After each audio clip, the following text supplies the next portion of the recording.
Hello and welcome to Patrick's Models in Tourism. Here I am in front of Monte Sabotino in near Nova Gorica. I'm actually in Solcan, and this is the road. That's a bridge built in 1984 that crosses the Isonzo river and climbs up there and eventually arrives in Tolmino, and from Tolmino then it goes all the way to Caporetto, where there was an Austrian breakthrough on the Italian front in autumn 1917, and the Italians retreated all the way to the Piave, which we crossed earlier today on our way here.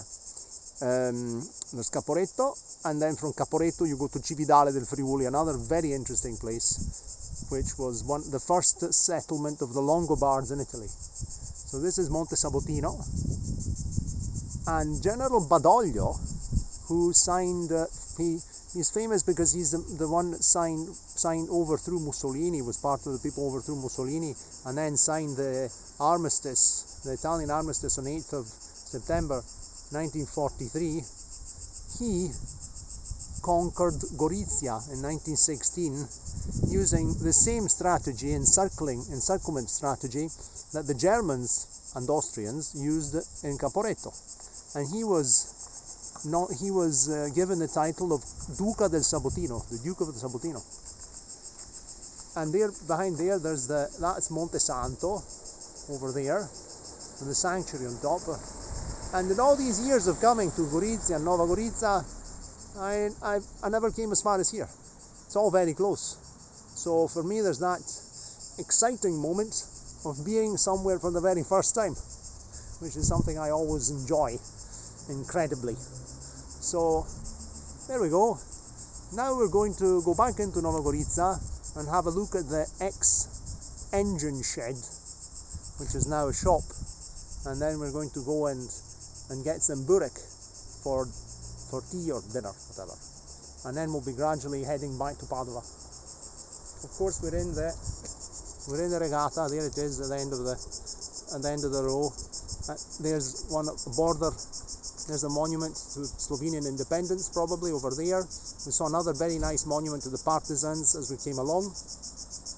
And before, I had a whole group of boys on motor scooters behind me at the traffic light, and they were saying, regatta Padova. So I tooted my horn, and then they waved back.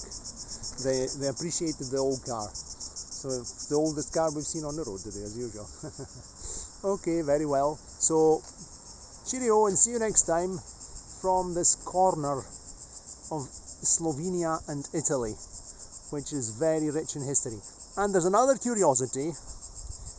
If you go along this road, at one point there's a Slovenian road, which was before Yugoslav road, which crosses Italian territory on the other side of Monte Sabotino, because it climbs on the Sabotino, then it goes back down, and then it climbs again, and it crosses Italian territory. But we'll do that another time. And it's actually built in a trench, because it was a Yugoslav road and with no connection to the Italian territory around it, and now it's a Slovenian road. Of course, now there's Schengen, so the borders are open, there's no problems. And on top of Monte Sabotino, but you can't see it from this angle, there's the Tito writing, which is in private ground and somebody maintains. So it's not an official Slovenian inscription anymore, but it's still there. Somebody remembers that Tito is still a figure, a very debated figure here in former Yugoslavia, but he's a historical figure, what can we say, for everybody concerned in whatever opinion or ethnic group you belong to. Cheerio, and see you next time from the Living History book. Ciao, ciao.